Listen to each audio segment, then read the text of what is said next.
There is some construction work happening nearby, so if you hear it in the background from time to time, that's why you hear it. I hope my voice is 100% clear. In this video, I want to talk about these two concepts that people are obsessed with. And those two concepts are respect and boundaries. What are boundaries and what is respect? If you ask people, just random people here and there, what respect is, you'll get different answers. And 9 out of 10 times those answers are vague. One says this, the other says that, but one thing all those answers have in common is that it's all based on expectations. And respect has to do with demanding others to give in to your expectations. That's what respect is. And solidified expectations are what we call boundaries. So it's all about expectations. Okay? Now, it's natural for a human being to have expectations. There is nothing wrong with that. Without expectations, we can't live together as a species. So there needs to be expectations. So expectations in themselves, there's nothing wrong with it. They're natural, they're inevitable, and they're necessary. However, not all expectations are good. Not all expectations are right. Not all expectations are practical. There are expectations that are self-destructive. There are expectations that are just harmful. And then there are expectations that are just pure evil. Okay? Now look, when you were a little baby, you had no idea what expectations were. You were very primitive. The moment you turned into a small child, you developed expectations. You saw a little toy, you wanted it. But then your parents had explained to you that you can't get every toy you want. Or maybe you saw something and you wanted to eat it, but your parents said, no, don't eat it. Maybe it is because it was unhealthy for you, or maybe because you've eaten too much. Your parents were regulating you. Okay? When you became a bit older, when your teenage years appeared, now you had complex thinking, so now you were able to process things to some extent. And when you reach your adolescent years, now you were considered an adult that you could reason for yourself. And now people expect you to contribute to the community. Before that time, you were considered a minor. So you were considered under the supervision of your parents. After you reach the age of majority, you are considered a full member of the community, and people have a different set of expectations towards you. And becoming an adult is explained by society as there are expectations, and you give in those expectations to get along with society. Because not giving in to those expectations, it will cost you. It will cost you your health and sometimes even your life.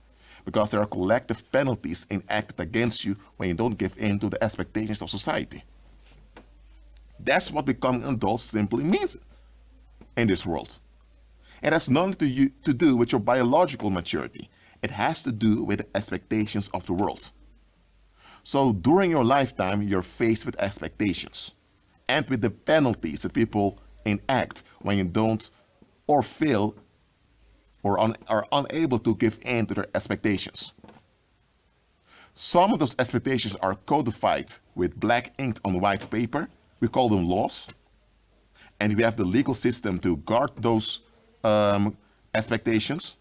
Then you have informal expectations. Those are expectations that are not guarded by institutions directly, but those are expectations people just expect you to know just to make things comfortable. Those are unwritten rules. In any case, you're dealing with expectations. So it's necessary to talk about expectations. Just realize one thing. Expectations that can't be accounted for in a Christ-centered manner are anti-Christ.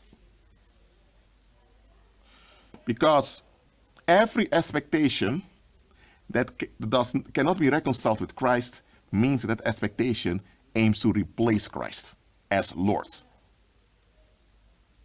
So this is something quite serious. So if you live in a community where there are expectations concerning you, but those expectations cannot be accounted for with Christ, that means that those expectations are satanic. That means that those expectations are antichrist.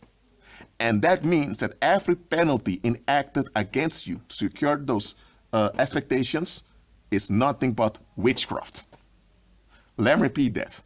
If there are expectations concerning you or towards you, let me say when a group of people or when someone expects something from you, but that expectation cannot be reconciled with Christ, that means that that expectation is illegitimate. It shouldn't exist. And that means that those people or that individual needs to repent from that expectation. Because what's going on now, they want to control you, want to have a grip on you. But this grip cannot be justified. It can't be accounted for. Because remember, Christ is Lord of the earth. He's the owner of the earth. That means that every expectation must be in line with the will of the owner. If the expectation cannot be reconciled with the owner, then it's illegitimate. And that means that every time people enact punishments or let's say enact penalties against you to guard those expectations, because that's why you enforce punishment or penalties, because you want to guard an expectation. Any expectation that's guarded, that can't be accounted for in line with Christ, is witchcraft. That's what it is. Just think about it. Let's say you walk in a room and you meet some folks that you know, and later you find out that a bartender, someone can't stand you. What's going on? That bartender has mental difficulties. He has frustrations. So he needs to be delivered and healed from those frustrations. That's what you ought to realize. But he doesn't want to face this. So what does he do with the mental discomfort? He dumps it on someone else to be relieved from it. But because the mental frustration is a defect in his thinking, that frustration will come back and back and back. It will return. So that means that he needs to keep dumping it on other people. He needs to transfer the negative energy away to someone else so that the negative energy will not harm him. So instead, he will harm someone else to be relieved. So when he can't stand someone, he's simply associating his discomfort with the other individual and pretending that the other individual is causing his discomfort. And now, because he has convinced himself that he's being victimized, he now claims the right to act out against the one that's so-called victimizing him. So hold on, so this bartender saw you. He became uncomfortable because there's some expectation that's not met. Some expectation he has that he doesn't even want to question, and you don't meet this expectation. So now he has mental discomfort. Instead of facing himself, letting go and seeking healing and deliverance, he now blames you. So now every time he sees you or you're mentioned, he's triggered. So now he feels victimized, even though the victimization doesn't come from you, it comes from himself. But now, because he feels victimized by you, because you don't give in to his urge for control, he now thinks he has the right to take actions against you, because now he sees you as a threat. So that's dumping. That's narcissistic violence. That's all it is. In this case, that guy has expectations to be accounted for. So every penalty he enacts towards you, either by just walking away whenever he sees you, or by just being very short towards you, or by being direct with his rage against you that you can't stand you, every penalty he enacts is witchcraft. That's what it is. Yes, witchcraft is a feminine thing. Females do it. It's a female discipline. But common witchcraft is sometimes also done by men. Well, sometimes, well, you get what I'm saying here. Because there are men who don't operate as men. They operate like females. Even though they're men. And when a guy associates his discomfort with someone else, that is not operating as a man. that's operating in an effeminate manner. So then he's operating in witchcraft. When females do it, it's witchcraft automatically. So that's why I always tell you that you should hold people accountable. That's why I always tell you to examine people. There's nothing wrong with considering the expectations of someone else. There's nothing wrong with putting up with the expectations of someone else. There's nothing wrong with any of that. You need to do that as a community to remain at peace. So that's a good thing. But the moment you have expectations that can't be accounted for, people need to be addressed. People need to be challenged. And justice must be served. Justice must be enforced. But what often happens in the world is that people get along with the collective witchcraft. Because dumping of negative energy is done collectively, most of the time. Most people get along with collective witchcraft to prevent them from ever becoming the target of it.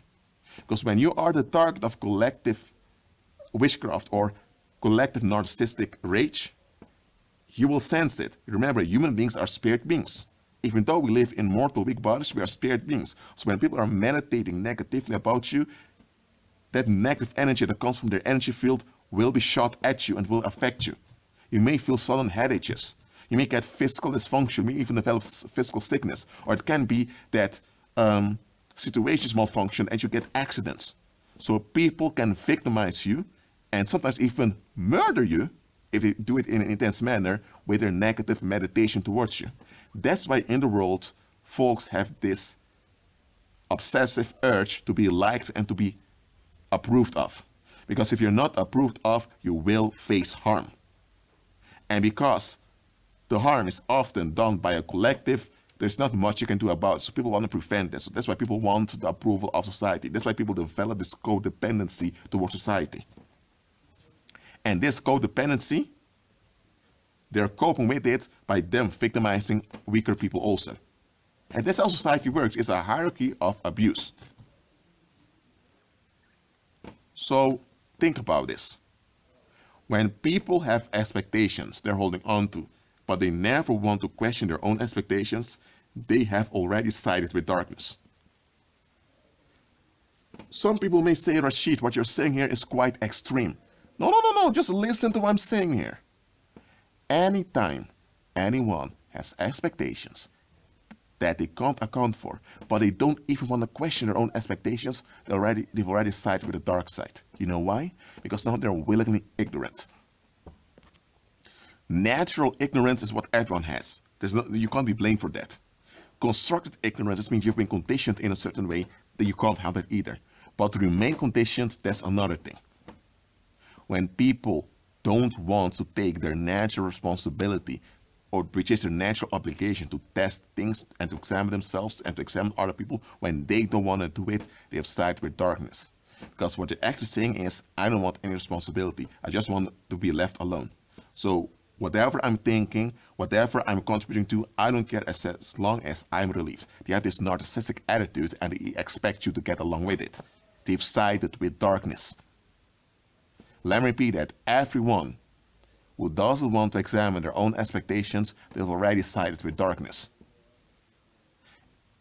They're not in a demonic contract. Okay, they haven't signed the name in blood, they haven't done darkroom rituals, any of that. So they're not that. They're not occultists. Okay? They're not serial killers. They're not child rapists. They're not any of that. But nevertheless, they are now part of the darkness because they are feeding and enabling the darkness. And now, because they don't want to question their own expectations, just want to be left alone, demons can trigger those expectations of theirs to control their behavior. So now demons can work through them and express themselves through those people. Now, when this happens, it's the demons doing it, it's not them. So the demons are responsible, but they also are responsible for what's happening because they're the ones that don't want to be questioned nor challenged to begin with. So they are stakeholders of darkness. And as stakeholders of darkness, they're enabling demons because demons need darkness to operate. So about respect and boundaries. Now that you know this context, now you know why I'm not a fan of those two concepts. Because respect is fear-based. That's what it is. And boundaries can only be secured if you have penalties. And if with penalties you can't secure it. It's all fear-based. So when you go online or you go to some conference, we'll talk about to defend yourself against violence and narcissistic abuse, you need to have firm boundaries. What are they teaching you? They're teaching you to drive out darkness with darkness. Because narcissists or reprobates are all about boundaries. It's all about their will and nothing challenges their will. So their will is their limit and anyone enforces limit on everyone else. So that's having a boundary. Having a will that you're holding firm onto and demanding others to give in or to comply or get along with that will. That's what a boundary is. Can that will be challenged? No, because if the will can be challenged, it's not a boundary anymore. So boundaries are wills that are not allowed to be challenged. And often people say, well, they have the reason. So what many say, they have the reasons. They're actually saying, shut up, don't challenge it. Just get along with it, or else. There's always this or else. In every boundary, there's an or else. So it's fear-based. It's backed up by violence. So how can you use violence to be freed from violence? It's not going to work. Because you're still left with violence, and that violence will attract other violence. So this whole idea of respect and this whole concept of boundaries is anti-Christ. It is. Yet people fail to see it. Because the promise of these two concepts is that you are God. That's your will. You can will what you will. Nobody can challenge you. Now you have the relief of not being challenged. But it's fake because you're not the Most High. And here's the thing. Even God himself allows himself to be challenged because God always gives an account of what he's doing. And there are times he doesn't even have to give an account because the situation itself will reveal why his will is good. So if even God himself, the supreme being, gives an account concerning his will, then who are creatures that they think they have a right to will whatever they will, and they demand they are not challenged. And if you challenge them, they dump the frustrations on you, which is punishment or the enforcement of penalties. Work creatures think they have the right to do that. The Most High never permitted that to happen. Neither will he ever do that, because that would mean that he would acknowledge other gods in his universe, and he's not going to do that. If even he, the supreme being himself, gives an account about his own will, about his own motives, then how can he ever acknowledge inferior beings in his universe acting in such a reprobate manner? So if he himself is challenged and he gives an account of what he's doing, then how can he give acknowledgement to inferior beings who demand not to be challenged, or else? Or else what? Nobody can harm the Most High. He allowed himself to be killed as a human being, but he took back that life they took away from him. So he's victorious. So God does not respect anyone. God does not give in to any boundaries. He doesn't. That's the Most High. So why are believers getting along with these narcissistic claims of the world? Christ said, be wise as serpents and innocent as doves. One thing about a serpent is a serpent does not acknowledge the territory of any other animal. Let's think about this. In the animal kingdom, you have predatory animals, like a lion. A lion hunts, like example, on a deer. You have deers living in a certain area. This is where deers live. And the lion comes to get food when he's hungry, to kill one of those deers to eat. And sometimes he brings some of the meat also for his family. Or it's a lioness that does it for her family. So where are boundaries here? There aren't any. There is no firm will that can't be challenged. In this case, the predator comes to feed himself because he needs to be fed. And he takes whatever is available. And the deers know, oh, the predators come, I need to get out of here. The deers are not going to say, lion or lioness, don't come near, there are boundaries here. Boundaries! The deer ain't doing that. The deer knows, I need to get out of here.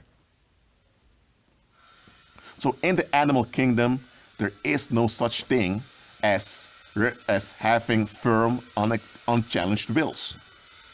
Now, in the animal kingdom, for example, amongst apes, it does happen that you have more aggressive males and other apes get along with it. But that has to do with survival of the group, because that strong male is also the one that will come out to defend the group. So people send around that strong male. And because of that, the strong male has some privileges. But those privileges are only there due to his function. The moment that function ain't there, that ape cannot demand anything and just expect others just to get along with it. So even in the animal kingdom, they realize there needs to be a function for every privilege. Respect and boundaries are all about having privileges without a function. That's what it's all about. And think about this for a moment. I was talking about the animal kingdom, and I talked about apes, lions, deers. I'm going to talk about serpents again, because Christ said be wise as serpents. He didn't say be functional as apes. He said be wise as serpents. Serpents, just like the lion, they don't acknowledge claims of territory. When a serpent needs to feed himself, he goes wherever there's food. Though to his soft body, he knows how to camouflage himself and to hide. So the serpent doesn't care about claims. He cares about being fed. And because the serpent is a vulnerable creature that can be killed anytime, because remember, the prey that the serpent's after is often far stronger than the serpent itself, because there are serpents hunting deers, hunting big animals, and those big animals could crush the serpent anytime. So the serpent is humble enough to acknowledge his own vulnerability and his own weakness. Yet, though, because the serpent is realistic, the serpent is able to capture those big animals and feed himself. And Christ said, be wise as serpents. He did not tell us to become a serpent. That's not physically possible. Neither did he tell us to become predators. No, but he told us to be wise as serpents. Okay? In the human species, or in the human race, you have human beings that operate as predators. Not in a literal physical sense that they really, literally cannibalize other human beings, even though that also happens from time to time. But you have those human beings who are so far gone and so defect in their thinking that they prey on other, often weaker human beings, especially children.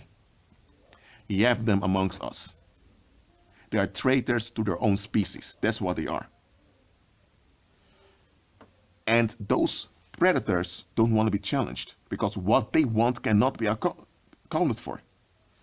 So they come with, so they love this idea of respect and boundaries because it guarantees that they can do what they want to do. Think about it. If you have a family that lives in a house and you have the parents abusing the children, let's say now that people say they have a right to abuse the children because it's their children. But let's say an intruder enters the home to rob and he smacks the kids. Now the same parents are upset. Why are they upset? Are they upset because their child is abused? No. They're upset that someone else abused their child besides them. They have this narcissistic urge for control. And with this comes this narcissistic urge to victimize others, and they place a claim on their children. They have the right to victimize their children. When someone else can victimize their children, it means someone else touched their claim. So they don't really care about their own kids. They care about their claims being validated. They care about their boundaries being respected. So in this case, the children are just objects to gratify the relief seeking of the parents and the relief seeking of the community, because the community permits them to harm their own kids or children. Okay? Now, Let's look at it. Let's look at the bigger picture here. If a community tolerates parents to harm their own kids because it's their children, those children become adults. And as adults, they carry traumas from what the parents did to them. Who's responsible for their traumas? The community is. Because the community enabled the parents. But now the community tells them, you need to respect boundaries. You need to do this, do this. So now the community comes with expectations. And the expectations of the community is, don't challenge us. Don't hold us accountable. Just, we know we allowed your parents to harm you. Well, it's your fault, or find a way to deal with this and leave us alone. If you leave us alone, we'll be good with you. That is what society is doing. The moment victims speak out, society retaliates against them by either shutting them down or sometimes by setting them up to imprison them, or in the worst case, to kill them. But let's say now, so a believer comes by who walks by faith. He or she has the power of Christ in them. When they try to retaliate against him, like I'm going to use he as an example now, they expect fire. So now the community is challenged. So now the community is upset because their expectations aren't validated. So now they demand respect. Now they want boundaries. But here's the thing. A believer who knows who Christ is would never give in to their narcissistic expectations. Unfortunately, you have many believers who've been brainwashed by church to give in to the narcissistic expectations of the world. Boundaries don't exist. Respect is a claim, is a fear-based claim that people demand you to give into. It's all fear-based, so it's not in line with Christ. So a believer should not be involved in neither boundaries nor in respect. We should have a natural, let me say this. You should have a natural consideration for other people's well-being. That's what you should have. That's natural. And if necessary, you put up with the expectation of others as long as they're functional and they don't cause any long-term harm. But the moment you give in to expectations because there's an or else, you went too far. Because now you're operating in darkness, you're operating in fear. But this fearful operation is what the world praises. The world will reward you when you walk in fear. The world will not appreciate it, neither will they tolerate it when you walk by faith. That's why Christ said to us that in the world we will have tribulation. Christ said to us, if the world hates you, remember they've hated me first. Because their hatred is against Christ, the one they cannot control. The one that will never give in to their unexamined expectations. The one they can't force to get along with their expectations. The one they want to exclude from the universe, from heaven and earth. So when you follow Christ, you will have predators that will come after you to control you.